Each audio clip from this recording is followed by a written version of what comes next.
The best way to find peace in relationships is to give up right or wrong. No one has to be right or wrong. Welcome to the Connect Method Parenting Podcast, where correction is out, connection is in, and your kids want to listen to you. I'm Andy Martineau, creator of Connect Method Parenting, here to help you stay calm, confident, and connected no matter what. Hey, everybody. Welcome to the Connect Method Parenting Podcast. Today, we're diving into relationships. I want to talk about how we develop them, how it's okay that they're not perfect, how we create a relationship with our child when they're not so interested in creating a relationship with us. It's not that I don't want them to invest in the relationship. I do. But so often we have been confused with the parent-child relationship and defining it by how our child is connecting to us instead of how we are connecting to our child, independent of how they're talking, how they're being, how they're acting, their moods. It's important for us as parents to feel empowered, capable, and confident to create the exact relationship we want with our kids, regardless of how they're feeling, acting, what they're saying about us. So that's what we're diving into today.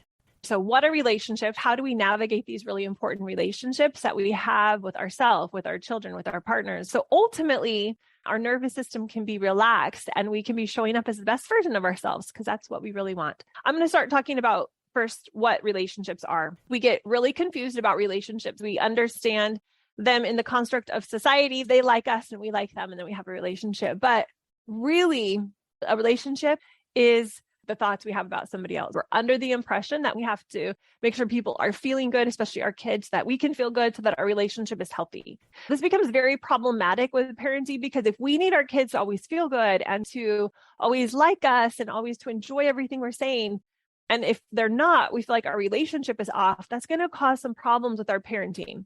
So we have so many rules for relationships that have stopped us from experiencing the person that we're trying to have the relationship with. And it locks us into our expectations of how these people or relationships should be instead of what they actually are. We miss the person. Our relationships are simply our thoughts about this other person.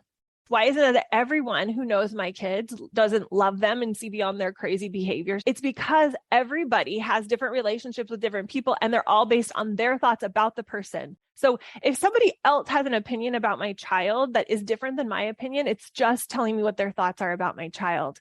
I want to just dive into what a relationship is so that when we're hearing thoughts that other people have about our kids, that we're clear that all that's telling us is their thoughts about them.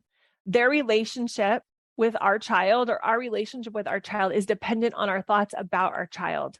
Knowing this is the secret to relationships and to being able to have the kind of relationships we want with our children, independent of what our mother-in-law thinks or anybody else thinks. Our relationship with anyone is dependent on our thoughts about them.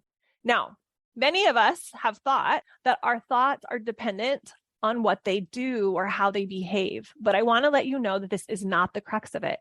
Your thoughts about them will be dependent on your expectations of them and how well they meet those expectations or those beliefs you have about them and how well they match up to them. You can't have love for someone. You just have love when you think about them. Does that make sense? You can't be mad at someone. You can only have thoughts that come up in our brains that make us mad about them. We can't have hurt feelings. We simply have thoughts that are hurt. Now, I'm not saying that these thoughts we have are conscious, that we're purposely having thoughts that make me mad at my child. I just want us to notice that they are there so that we can have the awareness that they're happening, that our relationship is based on our beliefs about someone. Then we have the ability to have whatever kind of relationship we want with someone, regardless of how they're behaving. We can have trust in their inherent goodness, and it's not based on how they're showing up today. We're trusting in who they are inside. I trust you. And that's how we can have this trust and this love and this compassion. And if needed, still say no or set a limit coming from a place of trust, not a place of frustration, because we are in control of what we think about this other person. I want us to have the awareness, because when we have the awareness of this idea that we have control over how we want to believe, how we want to feel, how we want to have a relationship with our child, regardless of their meltdowns, their tantrums. We hold in our body, in our belief system, such a strong connection and relationship with them that no matter what they do, we can hold on to the beliefs that we want to have about them. I love them. They're hurting right now. They need me. They can't set a limit, so I need to set one for them. And I want you to think about this. There is you, and then there is the other person. You don't have a direct experience with that person. You have a belief about them. And then through that belief, you have an experience with them. So let me say that again. You don't have a direct experience with the other person with nothing in between.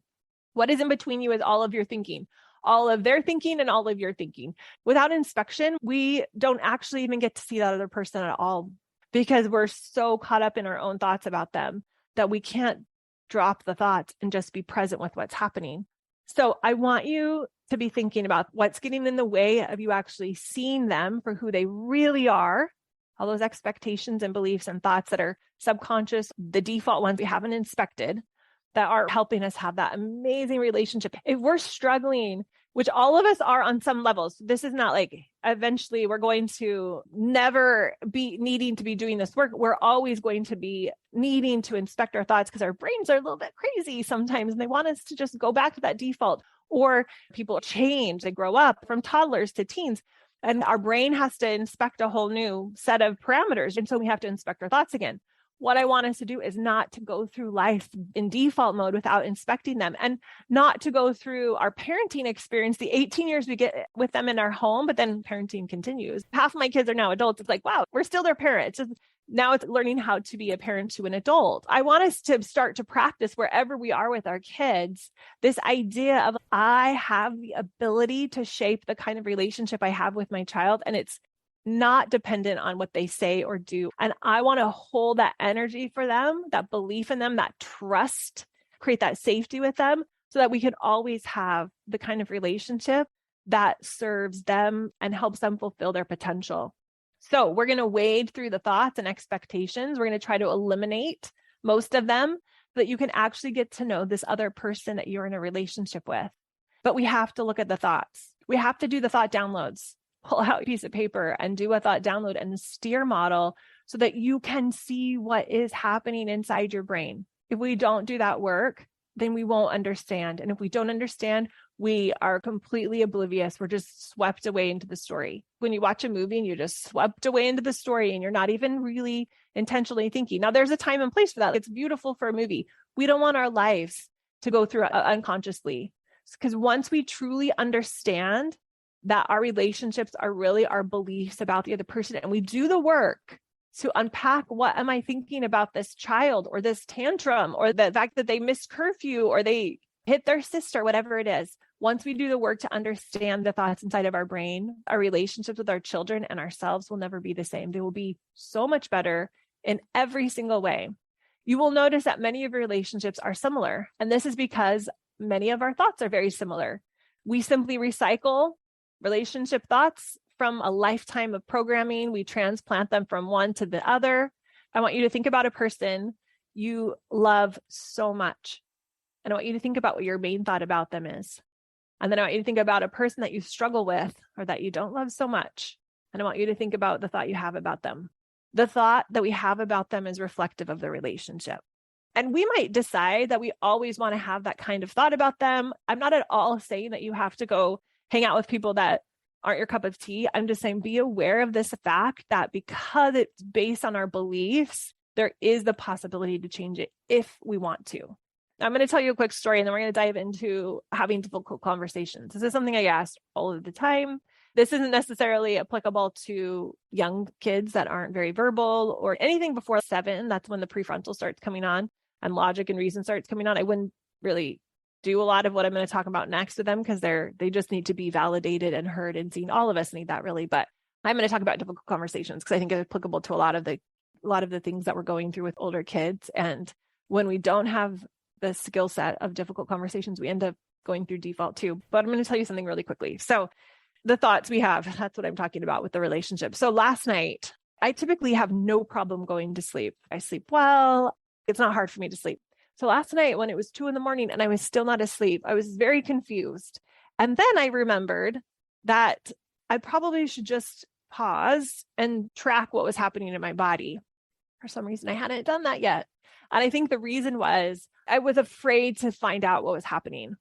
So as I went in, as I got the awareness and went into what are my thoughts and what am I thinking and what's happening inside of my body, I realized that I'm in Orlando right now and I'm going to an event starting tomorrow. And I was realizing there were all of these thoughts I had about this event, which you can have relationships with events. It doesn't just have to be people. So I was looking at my relationship with this event and my feelings about it and my apprehension about it. And it was fascinating because my default was like, don't look at this. This is kind of embarrassing. You're really nervous about this event. And as I looked into it, I'm like, it's just an emotion in my body. When I sat with the emotion, when I was present to the thoughts, I was doing thought downloads this morning. Why am I so nervous about this? And why don't I feel this way? And part of me was like, what is happening? This is so weird.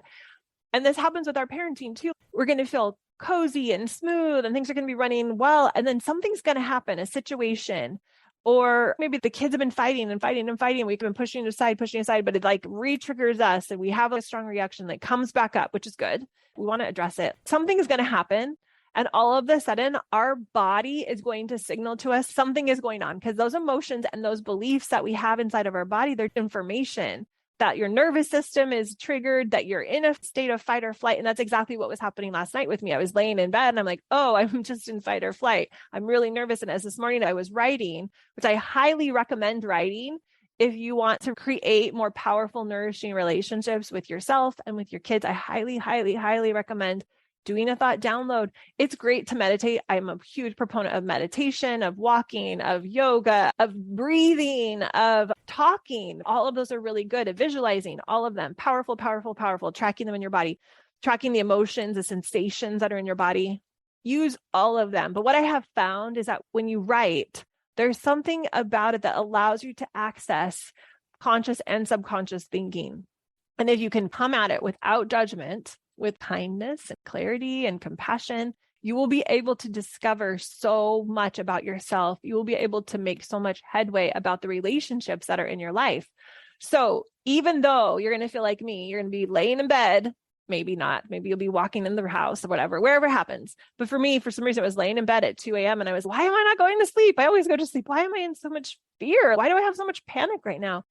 And what I want to recommend is if you want to up-level the relationships you have in your life, you've got to pause when your body's giving you the SOS signal. They're like, hey, look at me. When your thoughts are just rotating through, you're having a lot of dread, you're having a lot of frustration. Those are your body's signals. That's your brain and body's signals to say, hey, can you stop for a second? Something's happening here and I really need you to pay attention. I want you to understand this and do not judge yourself. This is how you're going to up-level the relationships you have in your life. So with that being said, let's talk about difficult conversations because these are inevitable with kids. As parents, we have to have conversations with our children and sometimes they are difficult. And most of us have no idea how to communicate without blame, frustration, defensiveness, or justification. We really have this primal need to be right at all costs. It's so interesting how important it is for us to be right. We will gather evidence. We will create all sorts of stories to prove that we are right, which makes a lot of sense. Our brain wants to know that it's safe, it's rational, it's validated. We need to be right at all costs. And this need to be right oftentimes costs us our peace. Now, the best way to find peace in relationships is to give up right or wrong. No one has to be right or wrong. No one has to win. Actually, no one will win in a difficult conversation if the goal of the conversation is to prove who's right or wrong. We just end up with two losing parties. So the first thing you have to agree on is that you don't need to be right about anything. If your parenting alarms are like, wah, I am not saying you give up your priorities and your principles and your morals and your standards. But when you're having a difficult conversation, when you're going in and talking to your child about something, you're communicating the boundary or a rule in your home, you don't need to be right or wrong. You can listen to their argument. You can listen to their side of the story. And if you can come in to the conversation with this idea, with this really belief that I don't have to be right, I just get to communicate what I'm going to communicate, and I want to listen to them. What this does is it immediately removes the need for defensiveness. Because when I come in and I'm like, I got to prove I'm right. I got to let them know that it's wrong to not make your bed, or it's wrong to play Xbox that long, or it's wrong to break your curfew. When we're having these logical conversations with our kids, if we can drop that, we can just drop this right, wrong, black, white that society subscribes to. If we can just drop it and realize we actually make more headway when we drop the right, wrong, and we just come in and we hold on to understanding and compassion, because it removes the defensiveness.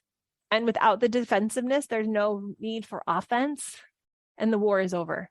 So in nervous system terms, if I'm not coming in to fight for the right thing, to prove and trying to convince my child that this is what they need to subscribe to, then they don't need to respond with a defensive mode. Their nervous system doesn't need to be activated, because my nervous system's not activated. Oftentimes what happens is we come in because we haven't done our thought work. We haven't listened to the emotions in our body. We haven't come to peace with ourselves. So we come in defensive, or we come in like almost attacky, defending. And so our nervous system is triggered. And as a just defense mechanism for them, because biologically we need to be safe, when we're encountering someone who's coming in and they have this fight energy, our body's like, well, we better fight too, because we need to protect ourselves. So let's drop that. So when you remove this need to be right, you remove the need to be defensive, then there's no reason for them to be offensive.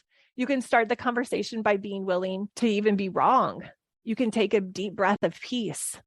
Fabulous. It's amazing. This is what I think is right. I think we should make our beds every day. I think we shouldn't fight with our siblings. I think I can have these beliefs, but I'm open to hearing their side of the story. If they have a compelling reason why they should fight or not make the bed, I'm willing to be wrong. And even though that we're probably not going to be convinced that there's another way, we're just coming in with that energy of, you know what?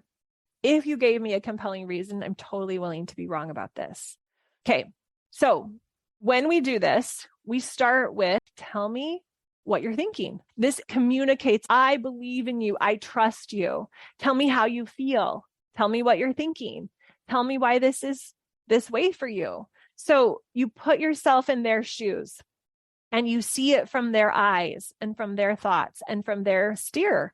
And where are they coming from? Stephen Covey, in his infamous book, The 7 Habits of Highly Successful People, I think that's what it's called. He says, seek first to understand, then to be understood. That's what I'm saying here, is we're coming in with this energy of, yeah, I have something I want to communicate, but I also really want to understand the other person.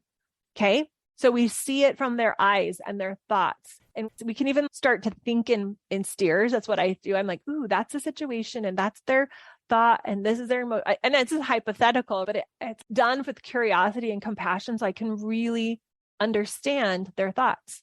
I want to see their thoughts. I want all of their thoughts. I want to understand them so well that I can really understand from their perspective, from compassion. I'm not using it as ammunition. I'm like, what are they thinking?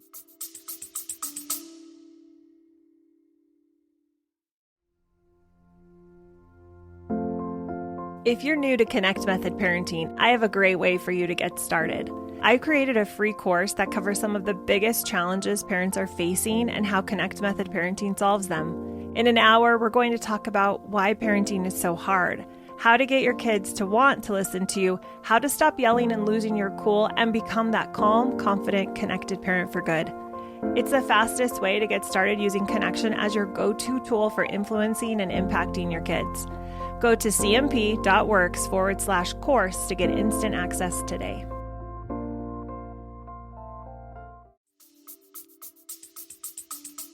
This is so fascinating. I'm this scientist. It's like I'm an alien coming down. I'm like, I don't get how these humans think. I want to understand their logic and their reason. So we want to see it from their eyes. We want to look at their steer. Where are they coming from? Can I understand it? Can I make sense of it? Does it make sense if I were them? Can I see it from their point of view? And you keep releasing this defensiveness and any sign of disagreement. And you want to make sure that you fully hear them. Make a true effort to understand your child's every thought, every feeling, every action, every result. This is going to require a different kind of energy, because typically when we have a difficult conversation, our intent is that they fully hear us.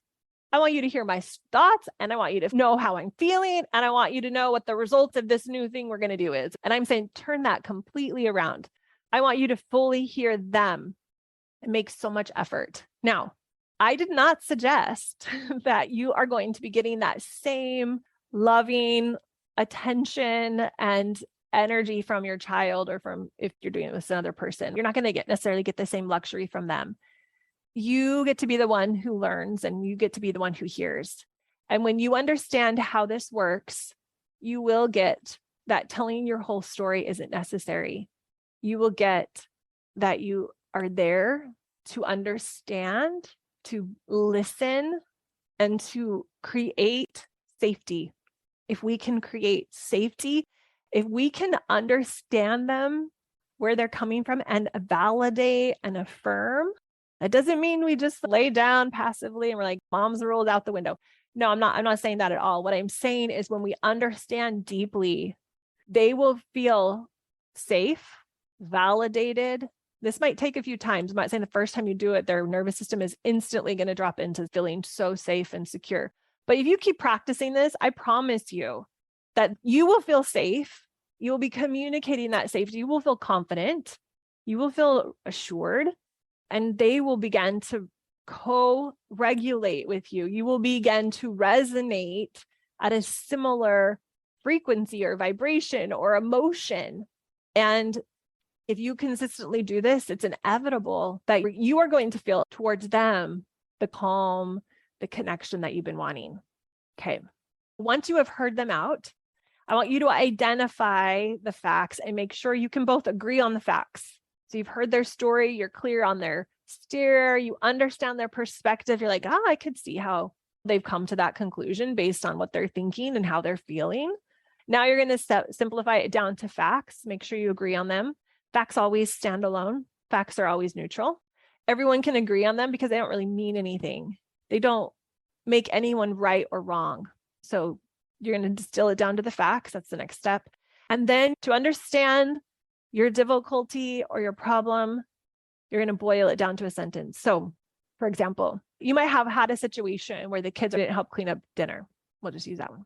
So the fact that they didn't clean up dinner, the kids are making those facts mean. And there could be so many options. Some of them that my kids have told me are, I'm so busy, I don't have time. It's unrealistic. When they were little, they would say things like, my friends don't have to do the dishes. They're making it mean hard labor. And my default might be that they're lazy, that this isn't unreasonable. These are the facts. That's their story about it, my story about it.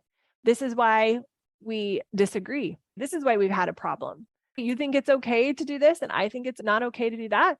No one is right or wrong. We just have different sentences in our brains. I love saying it like that because it just feels less charged. We just have different sentences in our brains. We just have drawn different conclusions. Once we've done this, we can talk in solutions. So I want you to think about this process that we've gone through now of having a difficult conversation. And I want you to think about coming up with a solution that you both agree to.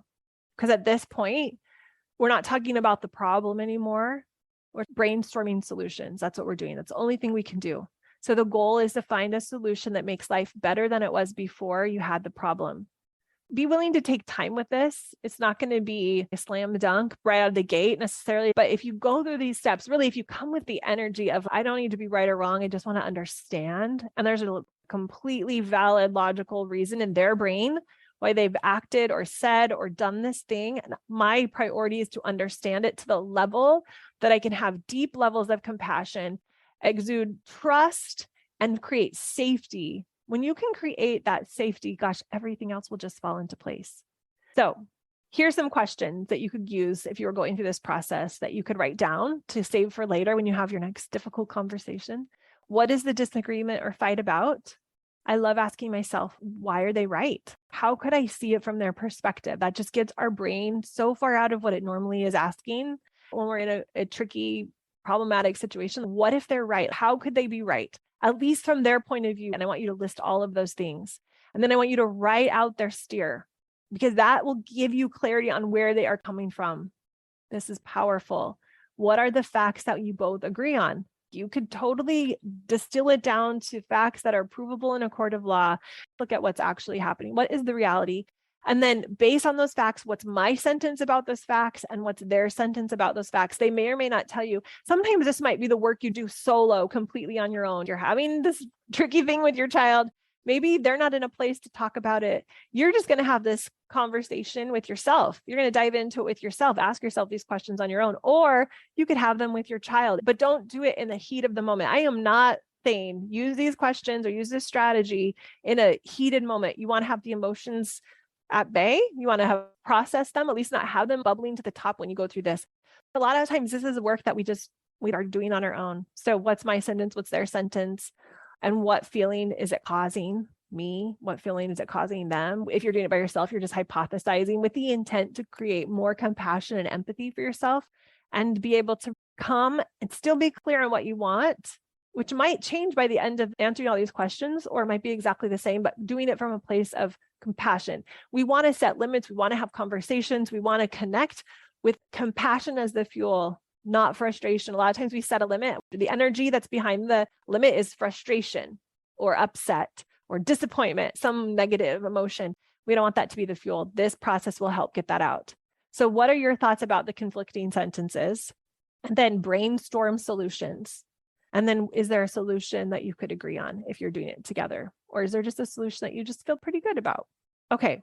So I hope that you will take what we just talked about with difficult conversations and think about it, how you could apply it, how you could approach a conversation and not needing to be right or wrong, just coming to understand. So I wanted to talk for a minute about fear because I feel like it leads right into this. As I was thinking about what I wanted to talk about and teach you guys today, I'm like, okay, relationships, how to have difficult conversations, and then the emotion that comes up that drives us to be defensive, that is an underlying emotion that causes us to be graspy or needy, worried, or coming with desperateness is fear. So I want to talk about fear. Fear is an unpleasant emotion, and it's caused by a belief that someone or something, I'm going to use the word dangerous, but it could be unsafe, is likely to cause pain, is a threat. There's a lot of ways you could say it, but something feels not right.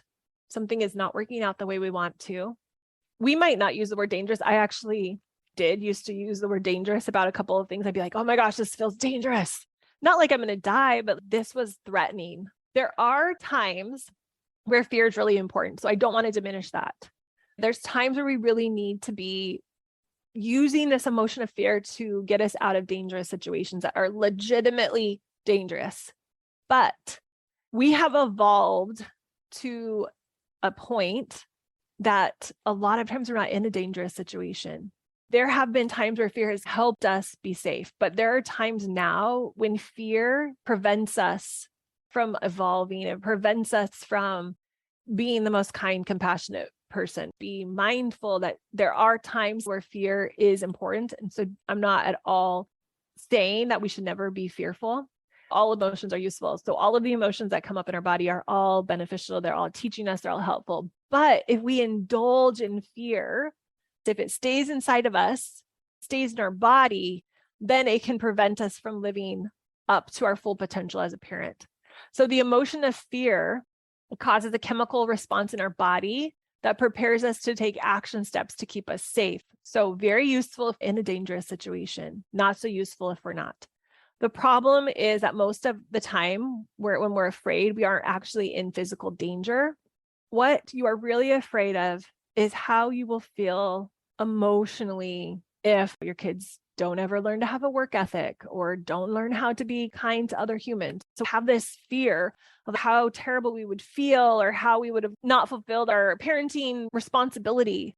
So we're terrified that we will feel something forever and we will never be able to escape it. A lot of times it's failure for us parents. If I don't fix the kids' behavior, if they don't get along, if they don't learn to work hard, if they don't learn to be responsible, it's really this emotion of terrified that we'll never be able to escape this feeling of failure or that we've let our kids down.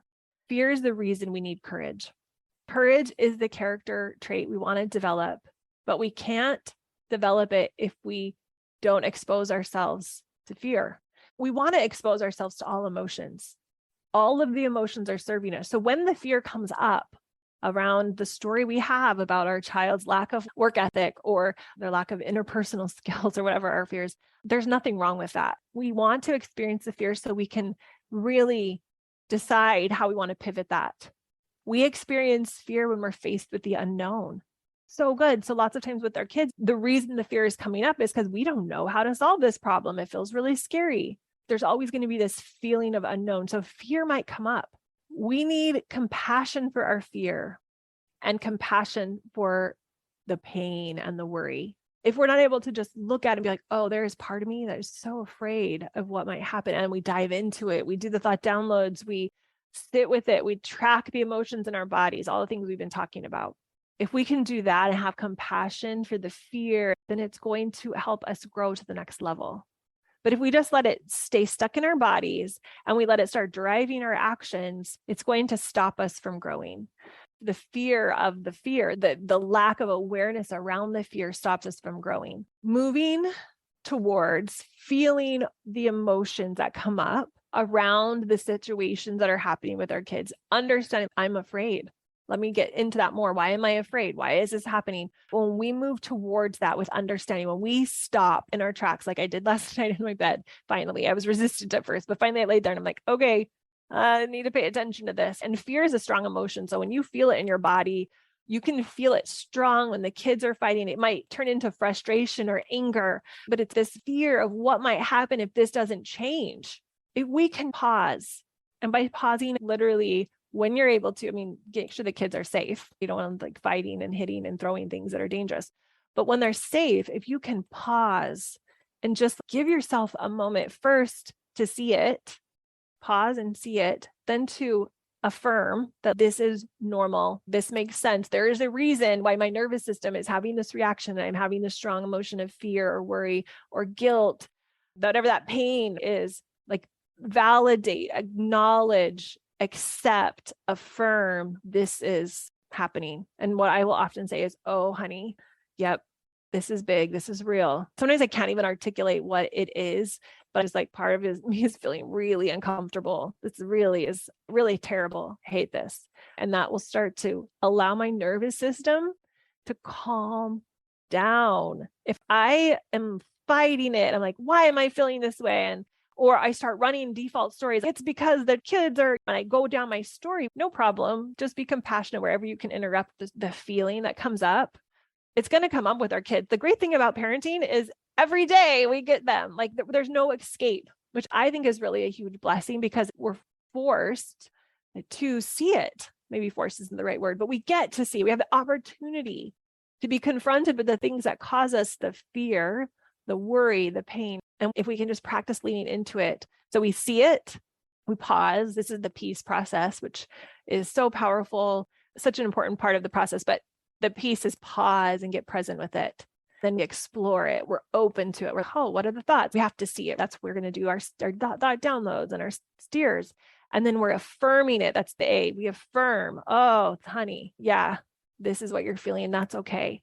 That's okay. I talk to myself like the most loving grandmother would. That's the picture in my head. This beautiful, wise elder who's been through life, who gets the things, who sees the big vision. That's who I'm talking to myself as, my older, wiser version. Or you can think of even somebody in your life that would provide that for you.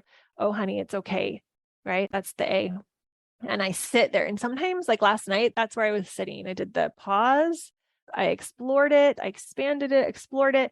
And then I was affirming. I was kind of going through those few PEA, pause, explore, affirm, pause, explore, affirm. We want to do this for ourselves because then we can do it for our kids.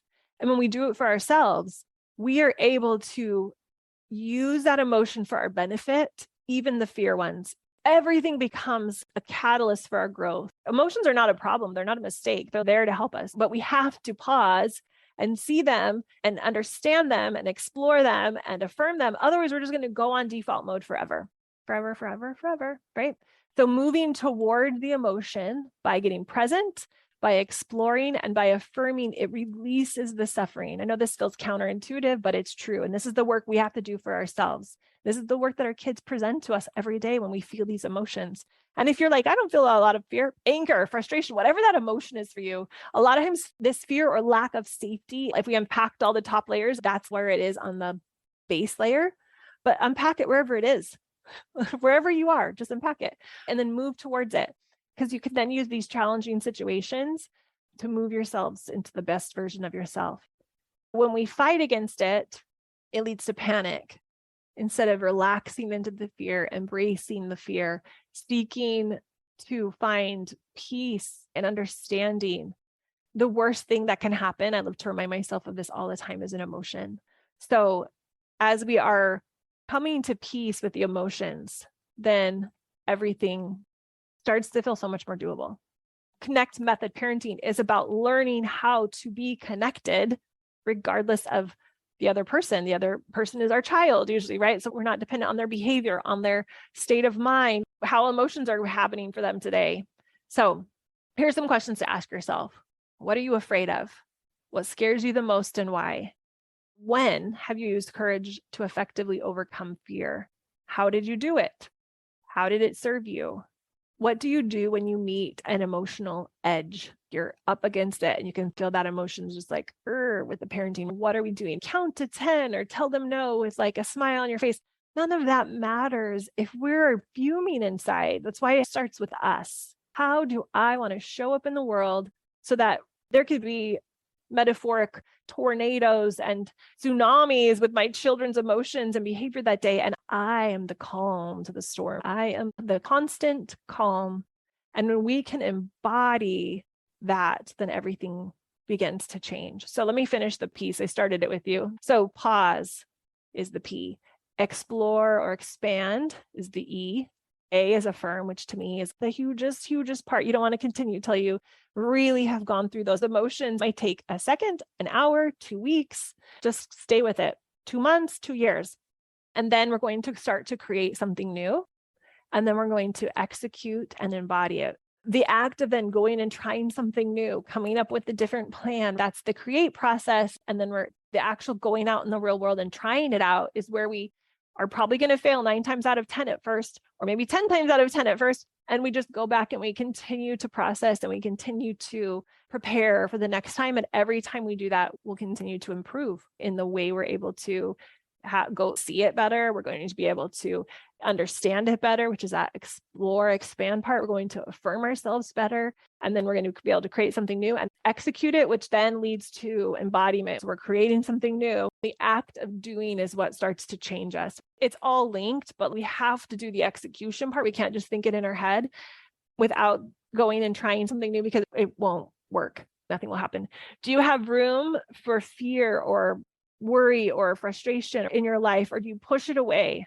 Try to ignore it like I did last night till 2 a.m. I was like, I don't have time for this emotion. I just need to go to bed. And finally, it's like, if you just sit with the emotion, it moves through your body, metabolizes the chemicals that are causing it, and it dissipates. So we think we don't have time to sit with it. That is our life, is to sit with the things that come up, to experience them, and then move on, not to try to avoid. It's never good to avoid. Do you use memories to bring up, re-trigger those emotions? If so, I want you to list them. I read that a psychologist would tell clients, you're suffering from a case of memories. That is so true. It's not what's actually happening now. It's like a memory, like laying in bed, right? It was like, it wasn't anything that was happening in real time. It was a memory. It was a thought about something else. So what are those memories? What are those events that are scaring us? Do you scare yourself when you think about your future or your children's future? Are you afraid when you think about your future or your children's future? I want you to list those thoughts. I'm using the word fear, but if there's another one that's more present for you, fill that in. But what does fear feel like specifically in your body? I will tell you, last night, it was right here in my chest, climbing up my throat, and a little bit in my stomach. It was so interesting. I just let it be. I'm like, that's fascinating. That is fascinating how it's presenting in my body. And I tell you, the minute I stopped resisting it, I accepted it, I made it just normal, and I started to track it. And I've been doing this for a while, but it was fascinating how quickly it shifted. So try it out. If it doesn't happen immediately, no problem. Just keep trying. It's inevitable that you'll be able to start to release these emotions the less you're afraid to go into them. So what does it feel like when you contract away from the emotion?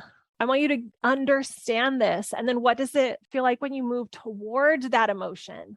If you don't know what that is, that's not a problem. But my challenge to you is to get really acquainted with, what does it feel like when I'm open to the emotion? What does it feel like when I'm closed to the emotion? What does it feel like when I'm running away with fear and I'm letting it do its thing versus I'm actually seeing it? There's a difference there. I'm actually being with it, but not believing it. I'm present with it. Think about that. I want you to become really aware of that, because that's going to change so, so, so much for you. I just want to leave you with this idea that every single thing we do in our life is because of how we think it will make us feel or not feel. I want you to seriously think about that. Every decision you make, every dream you achieve, or every dream you let die, or every relationship you nurture and grow, or don't nurture and grow, is because of how you feel or you want to feel. So feelings are very directive. Let's loop this back to the beginning about the relationships that we're creating in our life. I want you to be thinking about how you can become more aware of the thoughts you're thinking about the relationships, aware of the feelings that are coming up, and how you can lean more into them so that they metabolize, so that ultimately you can become that calm, connected mom where your nervous system is in that parasympathetic state, which means you're in equilibrium, your highest thinking is on, your most compassionate, kind, loving, patient self is what you're coming from. So more awareness of your thoughts, more awareness of your emotions, okay? Go rock it as a mom and be really compassionate with yourself too. Nothing's gone wrong when you made a mistake. It's all for your learning and benefit. Be so kind to yourself. All right. We'll talk to you guys next week. Have a wonderful rest of your day and your week. See ya.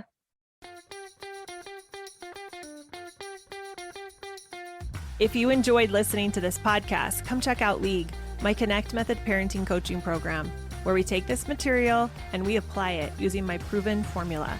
Head over to cmp.works/join.